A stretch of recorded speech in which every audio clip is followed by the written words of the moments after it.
Hi, I know most of you watching this video either follow me on Facebook or Instagram. It's been so long since I last posted anything online. Some of you have DM'd me to ask whether I'm okay. I was not able to tell most of you what was happening. Emotions were still so heavy on me at that time. This is a video I've wanted to do for a long time. I lost someone I love so much, and that's my dad. It's not easy losing someone that you've known all your life, someone who has been your friend, a parent, someone who advises you. There's just so much that dads do, and he was the best dad I know. I have wanted to do this video for such a long time. I wasn't able to until recently. I was just in my bathroom doing my hair and I was finally able to do it. It's an emotional one, but after doing it, I feel much better. I recommend that you watch it till the end. You may learn a thing or two, or it could save a life for someone. It's a long one, so I've decided to divide it into two parts. This is the first one, and there will be another one coming soon. This is for all my friends, my family, the strangers that cared to ask. In this video, you'll get to know what really happened. Okay, just watch it and wait for the next. The first day that I put up my first YouTube video, this is what this story is about, one that I'm about to talk about right now. So I posted my first video on 27th of September. This is about my dad.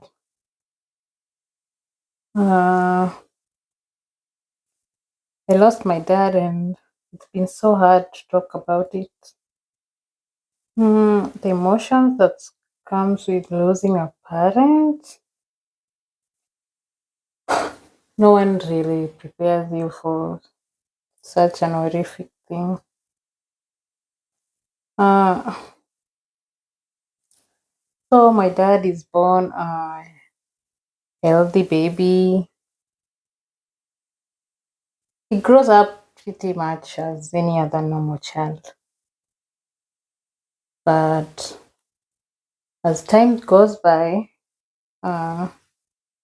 starts getting sick. Not really sick, but so just let me say his hand was swollen, and he didn't know what was up. So, like any other child, he goes to his mom, lets him know that there's something wrong with him. At first, they thought that maybe he fell. You know, boys they pray a lot, but that was not it. The swelling did not go away for some time, so they take him to hospital. You know how Kenyan hospitals are? You go to a clinic, then you're referred to a bigger hospital because they see that something that they can't sort.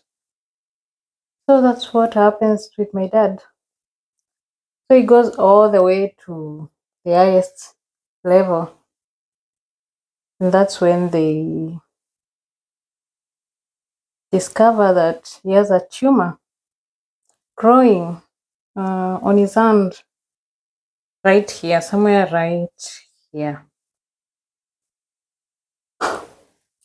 So he's prepared for surgery, and he has his first surgery when he was about, I think, 10.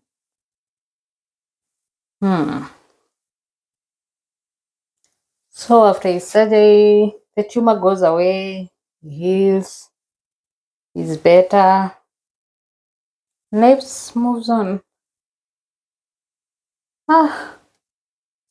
Little did they know that it would come back like in a few years' time. Same thing happened again. And he goes to hospital. Same thing happens. Another tumor is removed. And it keeps on going throughout the years. It would be like after maybe 5 years, you'd have it back. Or maybe 3 years, another one. And you would just keep getting surgery.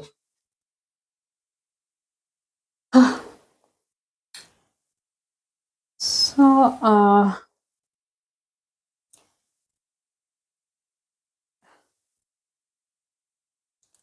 it keeps on going to life, right? He grows up, gets married, gets a baby. That's me and my sister. And around 2004, I think, I was still young then. That's when he had his last surgery that I can remember. And whoa, the tumor didn't come back.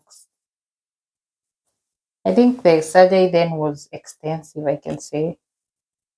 I think they did the much that they could to make it just disappear and never come back. I don't know. So we stay 5 years, 10 years. We keep on going and we actually forget about it. We thank God for it and tell him, it's great because it was costing us a lot of money anyway.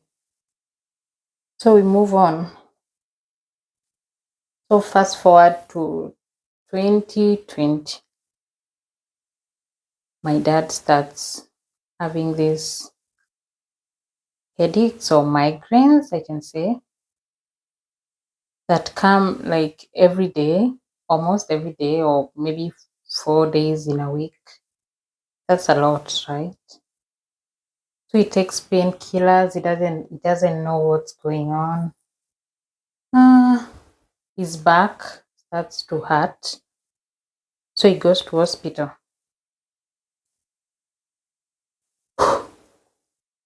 They check him and they didn't find anything major wrong with him. So he's giving medication and they prescribe a massage for his back. I remember one time he actually fell coming home from his massage. I don't know what was happening, but it was getting worse. We go on 2020, 2021. He's still sick, but there's nothing that they find. They just keep giving him medicine that works today, then back to his migraines and backache that doesn't go away. We didn't think it was anything major, so we keep on going.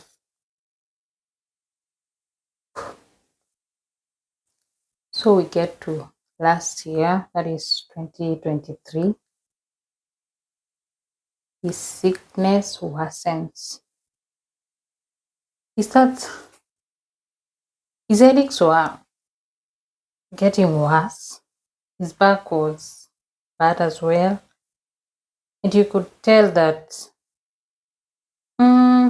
as much as he tried to hide it from us, you could tell that it wasn't good at all. So he goes back to hospital and he goes to so many hospitals, so many. But in every hospital he went, he actually got a different diagnosis. At first, they said it was H. pylori, then it was ulcers, then it was just so many things. They kept changing his medicine, but he didn't get any better. He was referred to many hospitals, that same level, until he went to the highest one.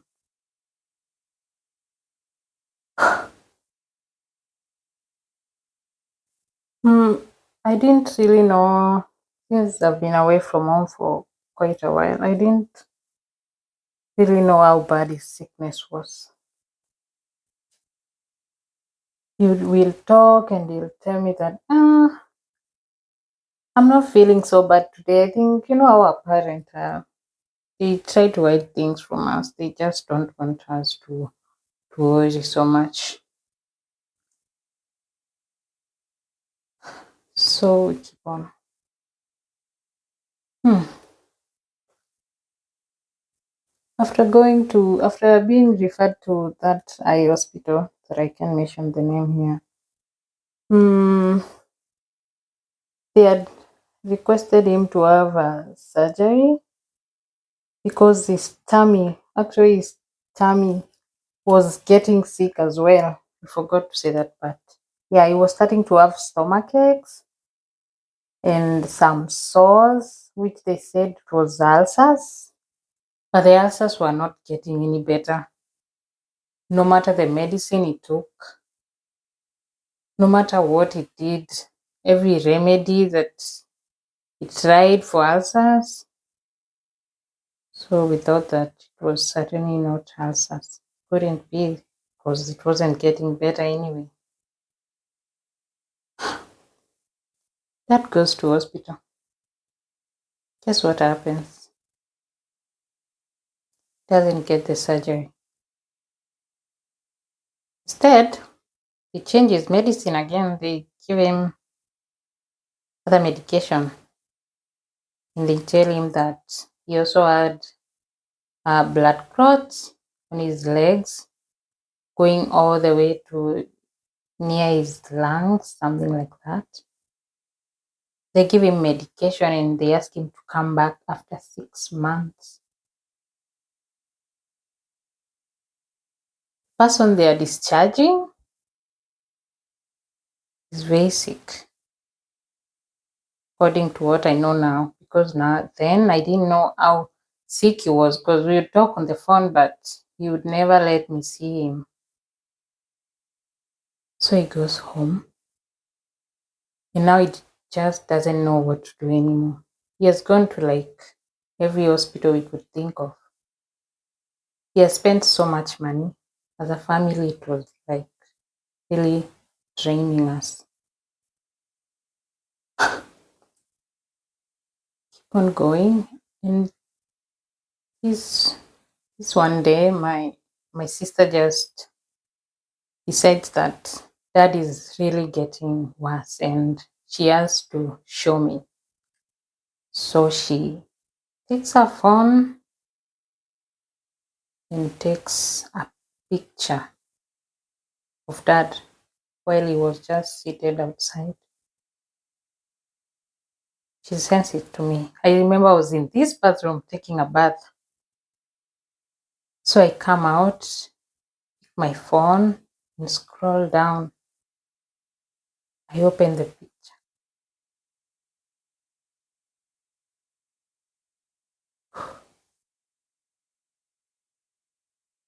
I couldn't recognize him. My goodness, I didn't know it was my dad at that time I was looking at. He looked so thin, so dark. His eyes were jaundiced, they were yellow.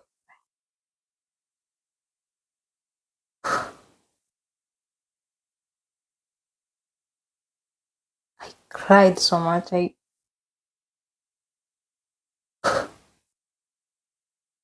I really did. It was it was so bad. It was really bad.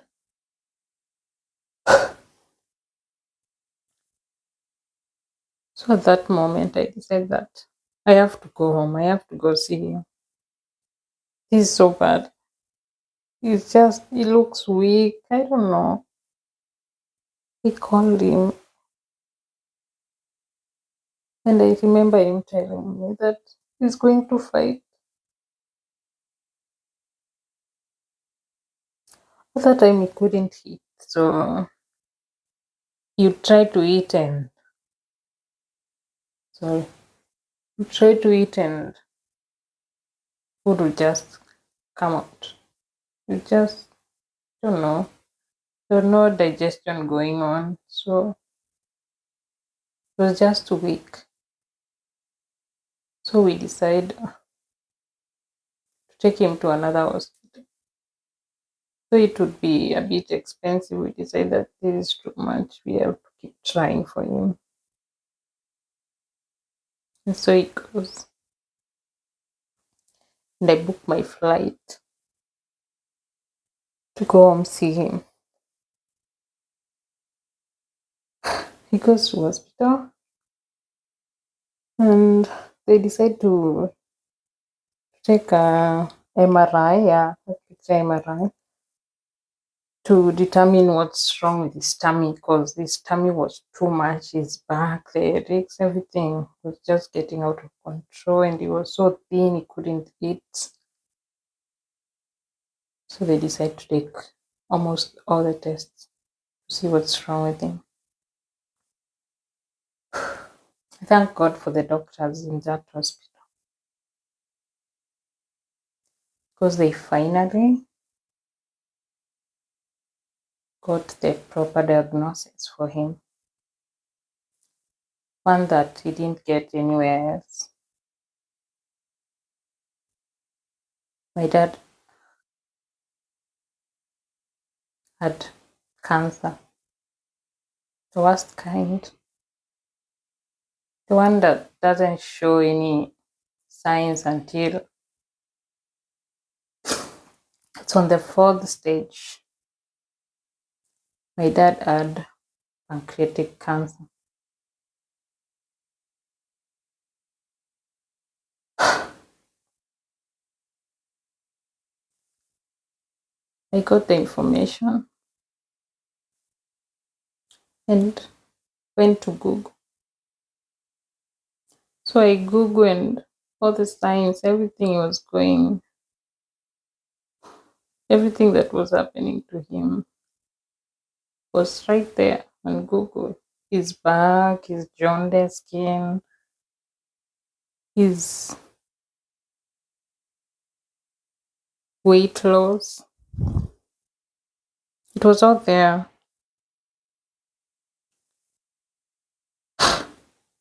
But the worst part was that I saw that most people with the cancer don't really survive long. I was so heartbroken. I didn't know what to do at that moment. But I decided to go home and help him fight this. On my way home, I remember being so stressed. I just didn't know what to do. It was the first when you know how much stress we go on about most times. We feel like we need to solve every problem in our homes. And that was what was happening to me. I was like, how can I save dad? Should I give him my organs? What should I do? Oh God, I don't know. I was so afraid. I didn't want him to leave us.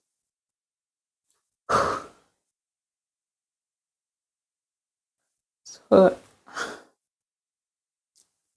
I get the fastest flight I could.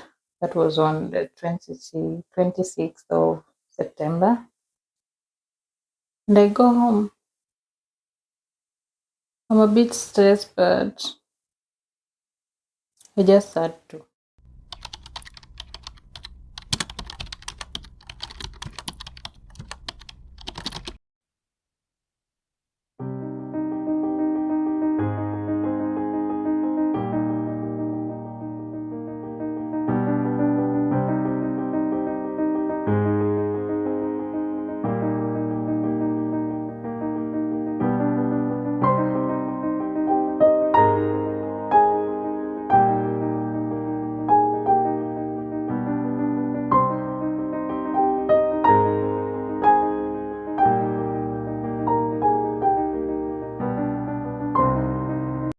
I had an early flight that morning. It was at 11, and I was excited to go home and see Dad, though things back home were not getting any better. At the time of my flight, Dad was already in ICU, and we were just praying for the best.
I get home at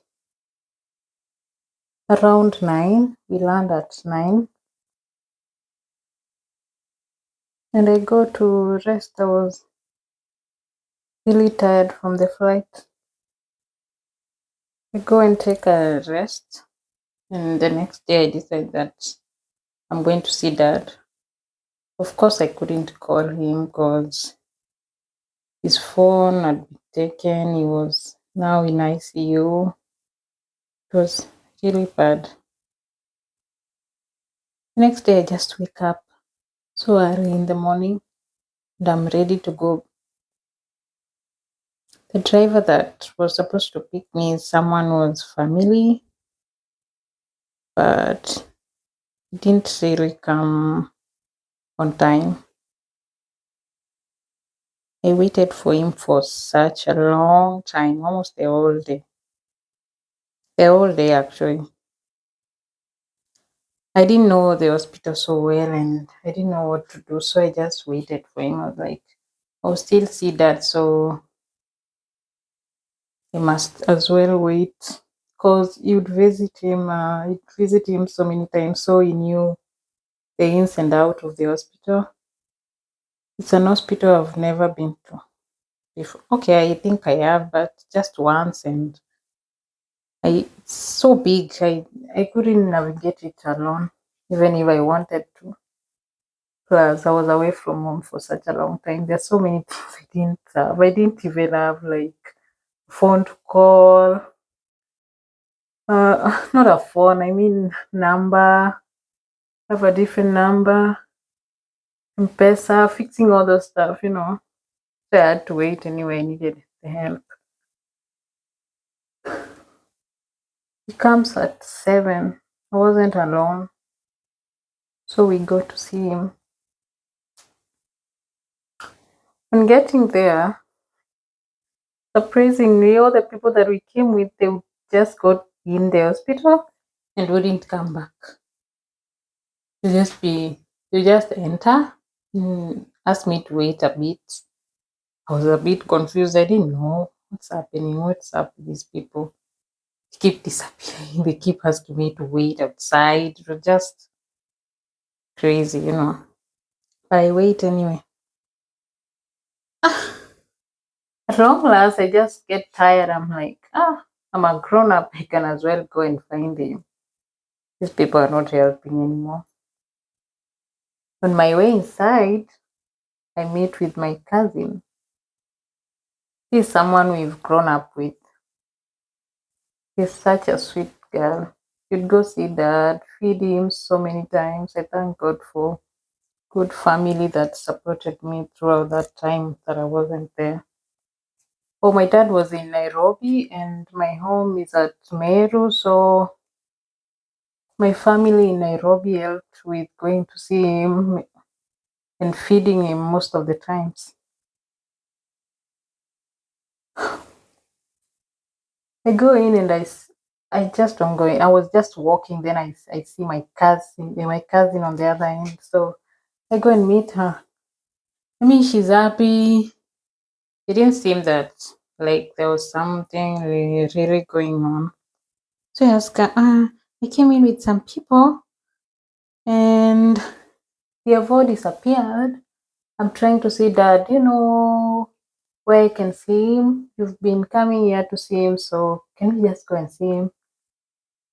She looks at me and she's like, uh, okay, let's go. But as we go, we don't go to the ward, just go somewhere and sit. So I'm asking her, and what's going on? Why can't we see dad? Oh, she's like, we have to wait a bit. The doctor that treat, treats him wants to talk to us a bit, so we have to wait. For this time, I don't know what's happening, so I think that maybe this is the hospital policy. I'm never in hospital so much, so I don't know. I just keep calm and we keep chatting about my trip, about how it was, about my YouTube channel, about everything as we wait. So after I think waited for a long time, I think it was 20 minutes or 30, I don't remember, but it was a while. So everyone comes back. Everyone that were disappearing in the hospital. The people that I came with in that car. They come with the doctor and the nurse. So I'm like, finally, went to see dad. What is this doctor going to say? So I wait. I keeps talking and talking. She starts talking about the day he came in. She asks me if I know what's going on. I tell her, yes, I know that dad has cancer. We discovered that he has cancer. With me, okay. She introduces herself, and the nurse keeps talking and talking. I'm like, why can't this woman just finish up and we'll go see dad? Talks about his medication, how his progress has been, uh, the stage his cancer was on. She just keeps on and on and on and on and on and on until she gets to the part that shocked me. Told me this morning we were treating him and his body was not responding well to the medication. I'm like, And she says, and his heart stopped.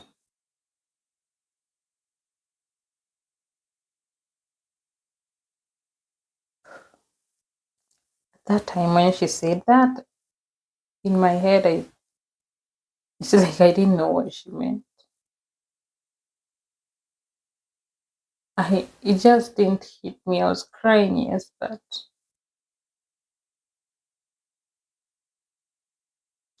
I didn't know. It was so hard. I just kept listening and crying and crying and crying. But in my head, I was not, I don't know. It was just weird how I felt. So I wiped my tears and I walked like nothing else just happened. I walked with my cousin and the other people that I came with. So we go out. And as we go out, when we get to the exit, I think that's when it just hit me that dad is gone. I didn't get to see my goodbyes, and that's really hard. When we got there to the exit door, I remember not being able to move. I couldn't walk. I couldn't breathe.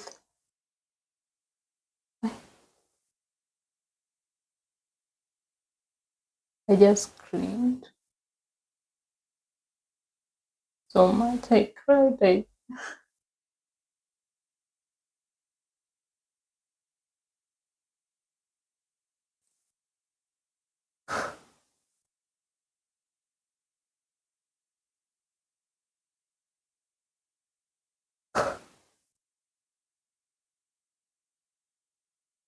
It was hard. It was hard. So we go home, and remember I couldn't sleep. I haven't been able to sleep well for since that day. Every time I wake up, I think about him. When I can't sleep, I think about him. The next day, my mom came and went to view his body. He was just doing he seemed calm, like he always is. My dad was a sweet person.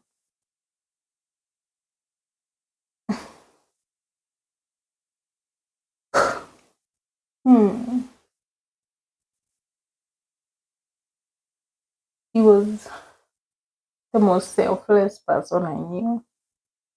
So I remember this one time that my sister was, or my sister, she's like a nurse,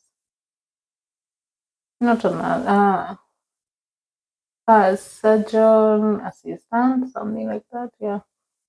So the school that she was at, it wasn't so far from home. I mean, it's far, but it's like a 3 hour drive or four. So she's done with her course, and it's time to go pick her. And guess who goes to pick her? My dad, my sick dad. He's just so sick, but he had to go pick her from school. His stomach was hurting, so he takes one of those hot bottles. I don't know what they're called. I would try get a picture and show it there. He ties his stomach and drives to the school with a back, a headache, with cancer that he didn't know that he had, suffering every night from the pain. He didn't know what was happening to him. So he was just surviving through the pain. So he goes and picks. When that day when I saw his picture, I was like, Dad, how did how did you just go and pick my sister being that sick? It is like ni kujikaza tu like kujikaza and the way you are, Dad, the way you're so sick like this, it tells me not to worry. I also remember that part when he wasn't eating, when food was just coming out. And when we talk, it's just like, don't worry, I'll be here waiting for you to see you. And the strangest thing is that my dad passed on that day when I was going to see him. He died on that day. that I was going to say. I feel guilty maybe that I wasn't able to go sooner. Maybe if I went sooner, I could have seen him. Maybe I could not have waited for the driver to come. Anyway, talking about my dad is just so emotional for me. But I thought I'd share this story so that if anyone ever goes through something like this, they know what they're fighting. Because apparently the doctor told my mom that the growth that he had all these years on his hand that would keep coming back and back and back, that was cancer.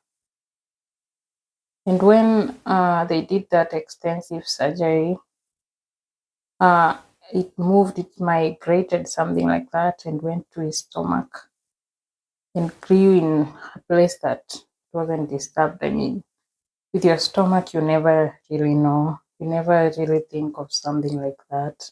And in our family, we don't have anyone who has had cancer before, so no one would have thought of something like that. But pancreatic cancer is a cancer that's so hard to detect, so hard to diagnose. It's just a hard one. So if you ever have such symptoms, I think you better get checked because I think it could save a life. If we perhaps knew it early enough, maybe we could have him here today. But now we don't because we didn't know any better. Sad. Hmm. Thanks for listening to my story today. See you on the next vlog. Bye.